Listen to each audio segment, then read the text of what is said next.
When you hire a UX company, it's important to know that they are, in their analysis process, they are prioritizing the most common scenarios that they're receiving from users without, however, ignoring the things that come up that aren't so frequent, because those can be indicators of future issues potentially. The analysis has to be very thorough in that it's looking at every angle, looking at every scenario, looking at every potential problem or solution provided by users, being able to do your analysis and provide weighting to that.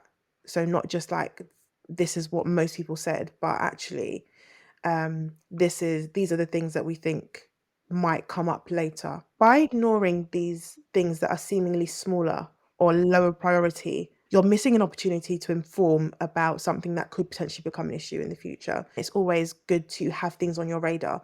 Say this thing in the next 5 years actually becomes a larger thing, they can go back and say, actually, we have a little bit of information on this. We can sort of base the next moves we make on something that we've already got established. I think it's definitely challenging because, again, I think you can be faced with so much data. It takes a particular attention to detail, a particular eye for these sorts of things. And it can be quite challenging to know what information needs to be translated in those final finding reports, or when you're translating those final recommendations. In totality, this adds up to businesses being able to be confident in the decisions that they're making for their business and for users because of the origin. They come from users, right? This is what users have said they want. From a professional perspective of a company like LION+MASON, this is from their expertise. This is what they feel would be best in terms of implementation or changes or anything like that. It gives businesses the ability to move forward with confidence and also feel prepared and ready for potential things that are coming up after this, because there's always going to be challenges, and you're always going to need to speak to users, and this is a